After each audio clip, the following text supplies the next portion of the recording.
Then take 1, 2, pull up. Take 1 dribble to pull up the ball. Then take between to 1 dribble, pull up. Sa video na to is ating tatalakayin ng full detail video kung paano ba i-improve or paano gawin yung mga drills para makapag-improve yung 1 dribble or off the dribble pull up nyo.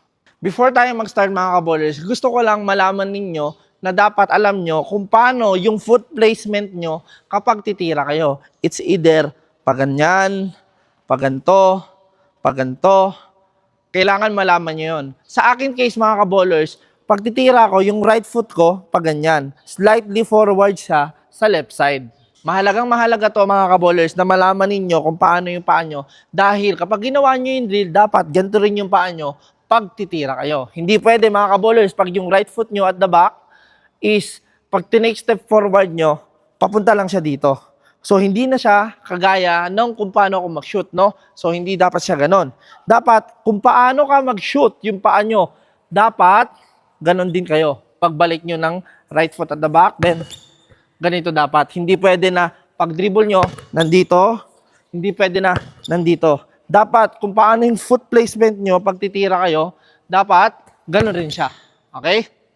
Pause. Para sa ating first drill, you need to take your right foot at the back, then 1 dribble, then step forward to pull up, no? So again, mga kaballers, dapat kung paano yung foot placement nyo kapag titira kayo, ganun dapat. And also mga kaballers, kapag yung right foot nyo nasa likod, dapat mataas kayo. Hindi pwede nakabend na kayo. Dapat, pag yung right foot nyo, forward nyo, tsaka kayo magbe-bend. Hindi pwede nakabend na kayo dito pa lang, no? So, right foot at the back, then pagka step forward nyo, nakabend na kayo, no? Kung gaano kayo kababa kapag shoot kayo. So, dapat rin na aggressive yung first step nyo, no? Hindi pwede na malamya. So, right foot at the back, then 1 dribble step to pull up. Ang gusto natin kasing i-develop dito sa drill na to mga kaballers is yung pag-feel mo sa legs mo bago mag-pull up, no? So, dapat aggressive yung pag-step mo. So, 1 dribble to pull up. Ballers, right foot at the back, then take 1 dribble to pull up. So, gagawin mo siya for 5 makes. So, next drill naman natin mga kaballers is yung left foot at the back. Again, mga kaballers, importante yung foot placement ninyo kung paano. Dahil, pag left foot at the back, then step forward, dapat kung paano yung paa nyo or kung paano yung foot placement nyo, ganun din dapat tong left foot nyo, no? Same thing lang din naman kagaya kanina. So, you need to make 1 dribble, then step to pull up. So, 1 dribble, pull up. You need to make 5 makes in a row. Again, mga kaballers, bago tayo pumunta sa ating third drill, lagi nyo tatandaan yung foot placement nyo. Ha? Ating third drill, no, which is yung right foot at the back, then take 1, 2. Kung napansin nyo mga kaballers, kung paano yung foot placement ko pagtitira, ganun lagi yung paa ko. No? So, dapat ganun din kayo mga kaballers. Ha? Hindi pwede na pag yung right foot nyo, look ha, ang iba kasi ang ginagawa, right foot 1, then yung pangalawa, yung left foot nila, sumusobra na. So, hindi na kayo balanse dito. Hindi na ito yung normal. So, dapat ang gusto natin mangyari, kung paano yung paa nyo kapag titira kayo, ganun din dapat pag nag 1-2 step kayo. At the same time, mga kaballers, pag yung right foot nyo nag-step forward, dapat sakto lang yung taas nyo. Yung pangalawang step, dapat mababa na kayo kung gaano kayo kababa. Hindi pwede mga kaballers na pag yung right foot nyo nag-step forward na, mababa na kayo agad. Dahil yung pangalawang step, sobrang baba nyo na dito, which is not normal, no?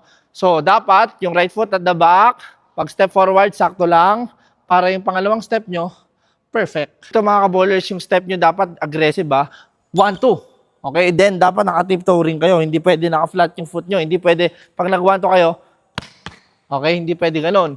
Pa-squeakin nyo or naka-tiptoe kayo, 1, 2. Okay? So, right foot at the back, then take 1, 2, pull up. Right foot at the back, then take 1, 2, pull up. Again, mga kaballers, yung foot placement nyo dapat maayos, ha? Left foot at the back. Okay? So, dapat yung first step nyo nakatipto, tapos sakto lang yung taas. Then, yung pangalawa, dito na dapat yung mababa or kung gaano kayo kababa pag titira. Hindi rin pwede, mga kaballers. Again, pag yung left foot nyo nandyan, sa una, then yung right foot nyo, nasa likod. Okay, mali. Kasi hindi ka naman ganito, tumira. So, dapat, etong right foot ko, dapat nandito siya. Kasi ganito ako tumira. No? So, left foot at the back. Then, take 1 dribble. Be aggressive, 1 dribble, pull up. And left foot at the back, then take 1, 2, pull up.